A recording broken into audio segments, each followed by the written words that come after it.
আসসালামু আলাইকুম প্রিয় ভিউয়ার্স।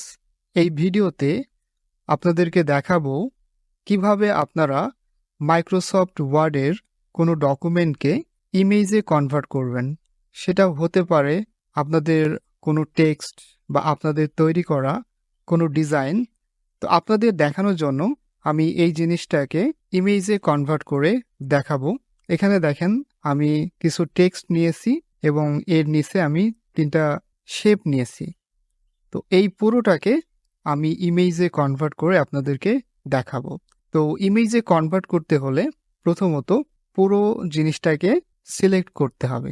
তো পুরো জিনিসটাকে সিলেক্ট করার জন্য আমি কিবোর্ডের Ctrl+A একসাথে চেপে ধরবো।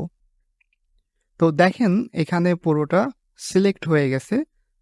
এখন পুরো জিনিসটাকে কপি করতে হবে। তো কপি করার জন্য কিবোর্ডের Ctrl+C একসাথে চাপতে হবে। তো দেখেন কপি হয়ে গেছে। তো এরপরে এইখানে দেখেন একটা অপশন আছে পেস্ট নামের।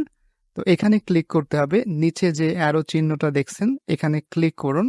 এখানে ক্লিক করার পর দেখেন যে অপশন আসছে পেস্ট স্পেশাল। তো পেস্ট স্পেশালে ক্লিক করতে হবে। তো দেখেন পেস্ট স্পেশালে ক্লিক করার পর এরকম কিছু অপশন আসবে। এখানে দেখেন পিকচার নামের একটা অপশন, এই অপশনে ক্লিক করতে হবে। ক্লিক করার পর জাস্ট এই যে ওকে, এই ওকেতে ক্লিক করুন।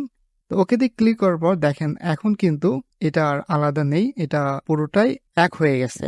তো এখানে এসে এখন আপনারা মাউসের রাইট বাটন ক্লিক করুন। তো দেখেন আমি মাউসের রাইট বাটন ক্লিক করলাম। ক্লিক করার পর এইখানে দেখেন একটা অপশন সেভ অ্যাজ পিকচার। তো আমি এখন এই সেভ অ্যাজ পিকচার এই অপশনে ক্লিক করব। তো ক্লিক করার পর দেখেন এখন আপনি এই ফাইলটা কোথায় সেভ করবেন সেটা সিলেক্ট করুন। তো আমি এটাকে ডেস্কটপে সেভ করব, তাই আমি এটা সিলেক্ট করলাম। তো সিলেক্ট করার পর এখন ফাইলের একটা নাম দিতে হবে। তো আমি একটা নাম দিলাম। তো নাম দেওয়ার পর আপনারা এই ফাইলটাকে কোন ফরম্যাটে সেভ করবেন, সেটা কি জেপিজিতে করবেন বা পিএনজিতে করবেন, এটা আপনাদের পছন্দ মতো আপনারা সিলেক্ট করবেন। তো আমি এটাকে পিএনজি আকারেই সেভ করব। তো দেখেন আমি এখানে জাস্ট সিলেক্ট করলাম। তো সিলেক্ট করার পর জাস্ট সেভ আইকনে ক্লিক করুন। তো দেখেন ফাইলটা কিন্তু সেভ হয়ে গেছে। তো আমি এখন এই যে দেখেন ডেস্কটপ আইকনে এসে এটাকে ওপেন করব।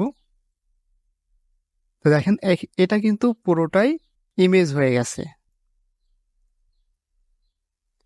তো ভিউয়ার্স, আপনারা দেখলেন কিভাবে মাইক্রোসফট ওয়ার্ডের কোনো ডকুমেন্টকে ইমেজে কনভার্ট করতে হয়। আই হোপ এই ভিডিওটি আপনাদের অনেক উপকারে আসবে।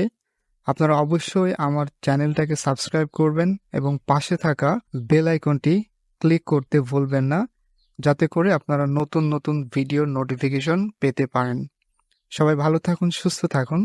দেখা হবে নতুন কোনো ভিডিওতে।